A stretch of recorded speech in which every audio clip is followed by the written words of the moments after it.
Hey creeps, it's Horror Free For All. Welcome to Hall of Creeps, where we look at schlocky B movies that are sometimes cheesy, sometimes scary, that fit into what I consider my favorite horror movie slash franchise of all time, Creepshow, without actually being officially a part of the Creepshow franchise.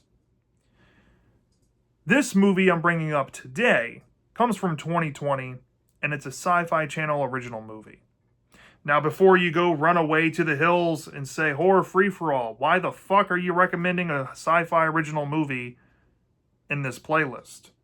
Well, this movie speaks to me, and I fucking love it. It was written by Michael Zara and directed by Emma Jean Sutherland, called Letters to Satan Claus.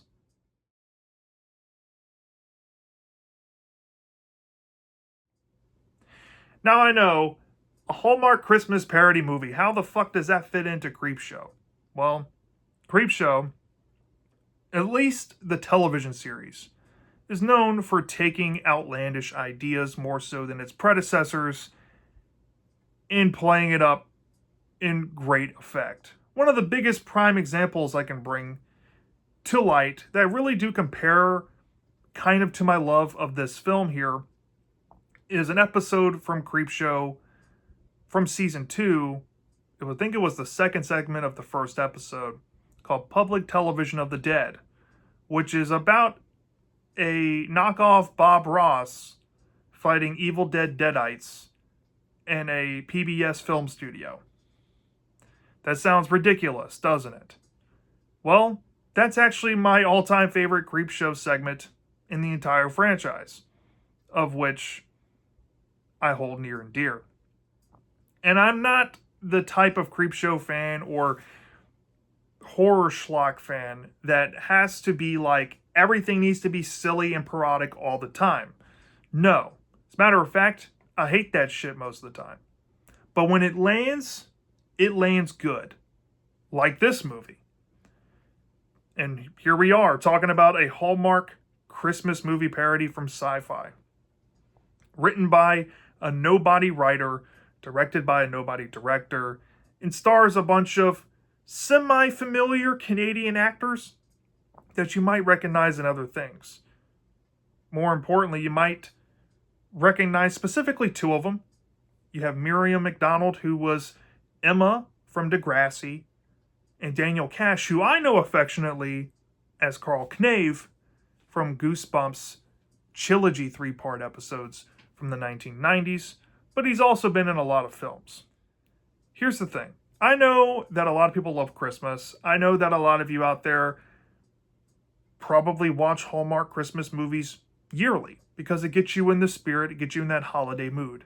I totally get that.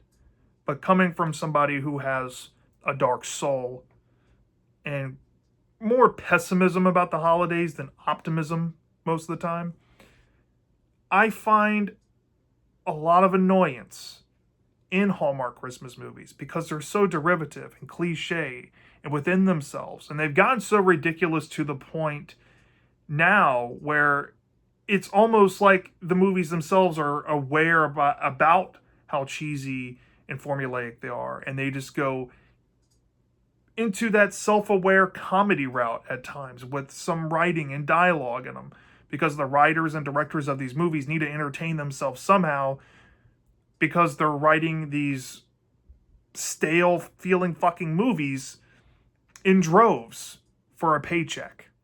Now, I don't know whose idea it really was to come up with this movie. I don't have a physical copy on hand. If this film was on physical media, I would own it. But whoever came up with this is a genius. And I don't know if this goes back to the mid-2000s or whatnot with the cable wars of ratings between cable stations and all that. But at least where I lived, the Hallmark channel, I think, was at one point channel 48, maybe 58. And the Sci-Fi channel, I swear, was the channel right above that for a long time. And I thought that might have been possibly a personal hint of how I used to experience cable, and perhaps since they were neighbors in terms of sequential order on the channel list, maybe that was the vehement from the Sci-Fi Channel to want to essentially roast Hallmark with this film. I couldn't tell you, but it worked for me, and I'm assuming it worked for a lot of other people out there, such as yourselves, if you happen to be watching. And I don't know, I thought that was kind of funny. But with that aside, until we see Hallmark roast cheesy D-movie science fiction garbage that Sci-Fi traditionally has put out, or any Asylum movie for that matter, maybe we have to hold our tongue for the rebuttal. But until that point happens, we have a movie to discuss. If you're wondering what this movie is like, you need to know this up front. It is essentially a Hallmark movie, but with a horror comedy edge to it in a parody lens. You have a main character. Now take a shot if you've ever heard this before in any Hallmark Christmas movie. You have a workaholic single woman who works in a big city or works for a big job. She's sent back to her hometown either for work or because it's the holiday seasons and she's reluctantly going to visit family for whatever fucking reason. In our story, the main character, Holly Frost, who formerly was known as Holly Winters, has had a tragic childhood in her hometown. As we see in the beginning of the movie, she is gifted a box with body parts inside. And this perhaps has something to do with a letter that she wrote to Santa in the beginning of the movie as well, after the fact that her parents denied her of this toy that she really wanted. She angrily wrote to Santa that she wanted jolly old Saint Nick to get rid of her parents. But unbeknownst to little Holly, she didn't write a letter to Santa. She wrote a letter to Satan Claus. Now, Satan Claus perhaps did the bidding and made Holly and her sister orphans by Christmas Day. Now that 20-something years has gone by and work is forcing her to go to her hometown, she's doing so she can get that promotion that she really wants. She wants that coveted news anchor spot where this pompous pregnant woman is sitting in all of its glory and getting in the way of our main character. Now, as you'll notice about Holly, she's absolutely deplorable. She's so far from likable, it's not even funny. And she also has an alcohol problem, which plays a role heavily throughout the rest of the story. But Holly, kicking off her night of disappointment being back in her hometown, and seeing that her childhood room in her parents' home, which her sister now owns, was turned into an attic because her sister runs a business in the home and has turned the attic into a station of sorts. Holly drinks away her frustrations at this town gathering sort of venue for the holidays. And as she's, observing kids writing letters to Santa, she thinks, why not go ahead and write a letter to Santa myself? But she addresses it to Satan yet again, because apparently that's how she used to spell Santa by accident. And she writes that she's pissed off with Santa or Satan or whatever, and says fuck you to them, and how she can give two shits about everybody in the town. Seals the letter and puts it into the same box of letters to Santa that she used when she was a child. Now, when Satan Claus comes back into the story, starts wreaking havoc onto the town and putting some negative light onto Holly's character, this forces Holly to start to bond with various characters that she otherwise would not have bonded in such a way. There are some men, because this is a Hallmark movie parody, that she might have some romantic interest in. But the twist is, instead of trying to find a husband or forever partner or some sort of storybook love, she's just looking to fuck someone. And every guy that she tries to fuck either has some baggage themselves or has a kid. And she keeps getting denied by each guy she goes to. So to buy her time, she looks into things about her family and her disdain of the holidays, which weirdly start to make her warm up to those things as she learns that she's perhaps been a mega bitch about all of this.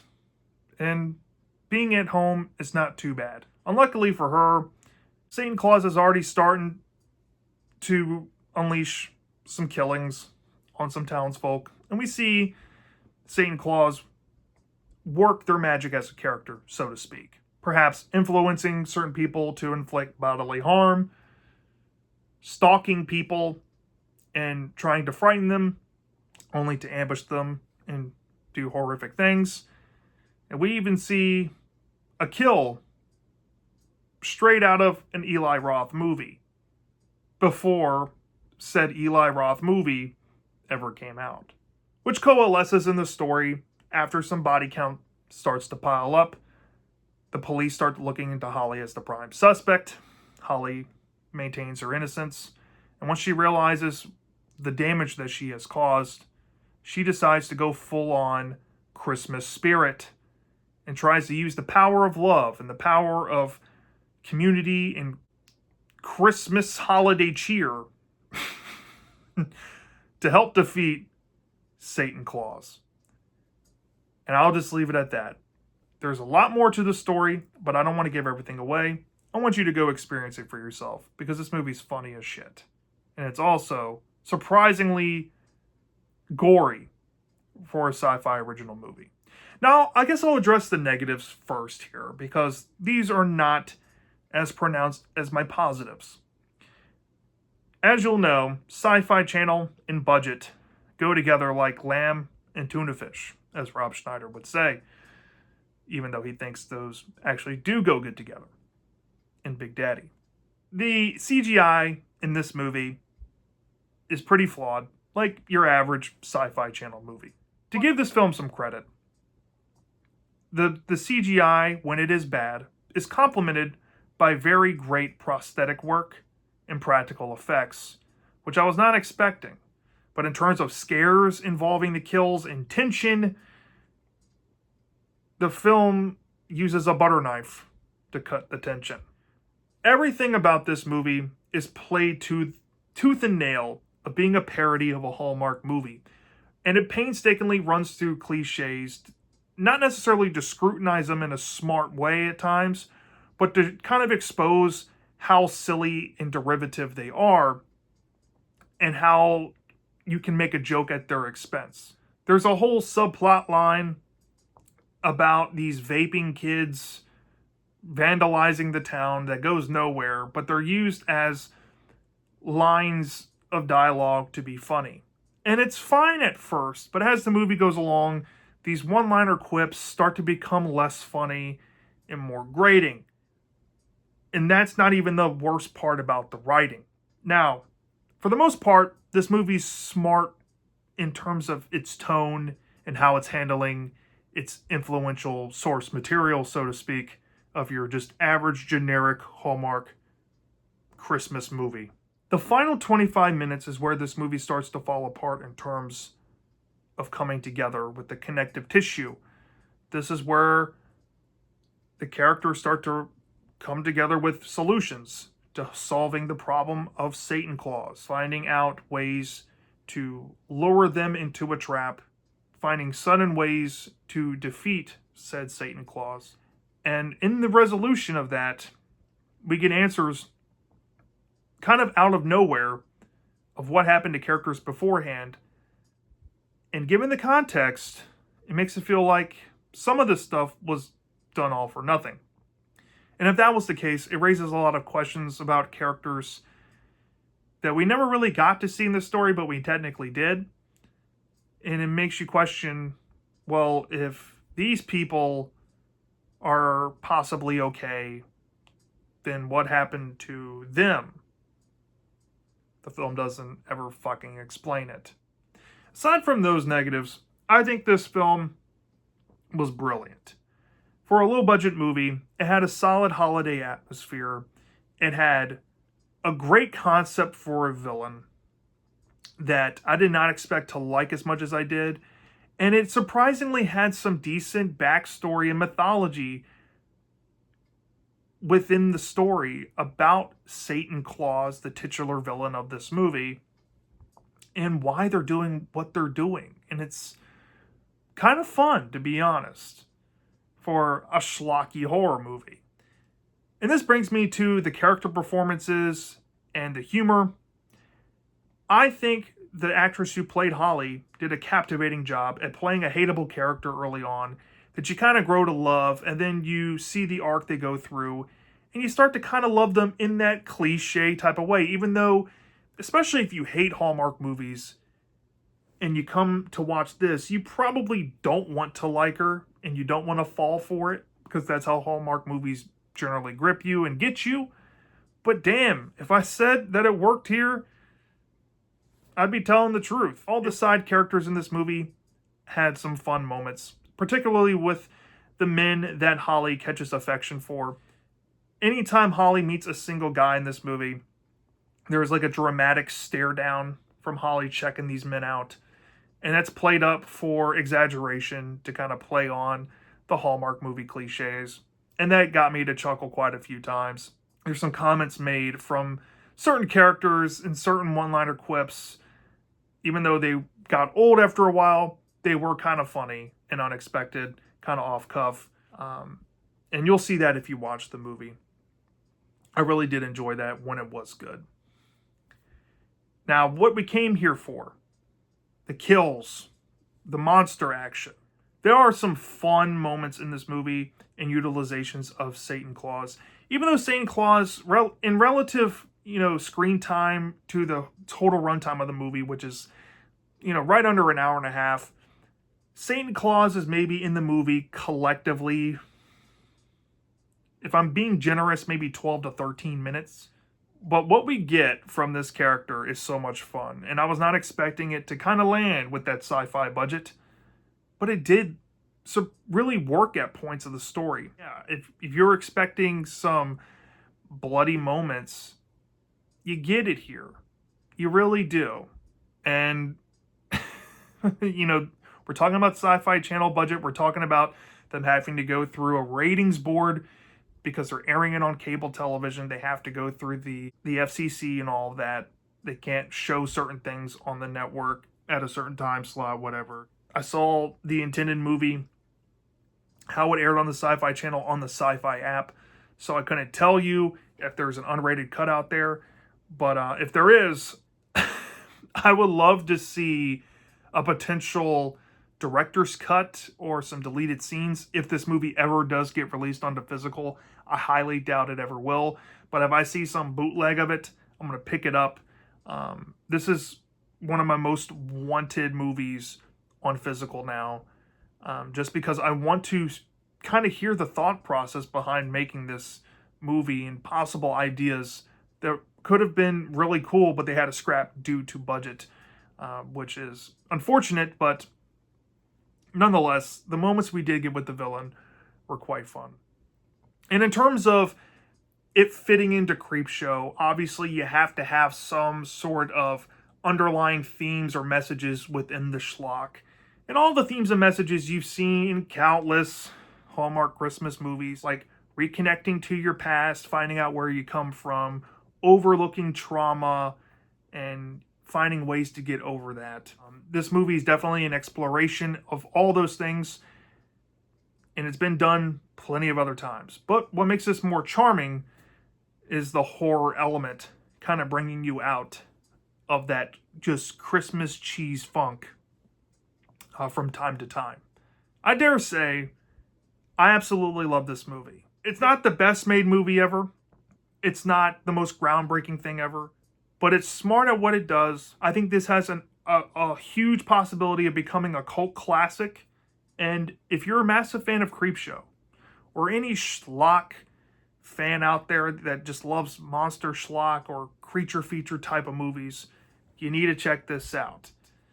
It's a smart parody. It's funny. It has some surprisingly fun moments involving the titular monster. It's not scary, but it's atmospheric enough and it knows what it's trying to be and it's unapologetic about it. If I had to rate this film, I'd give this about a 4.5 out of 5 stars. That's an A tier film all day in the play for me, and that's the reason why I'm putting it on Hall of Creeps. So that was my thoughts on Letters to Satan Claus. Until next time, take care.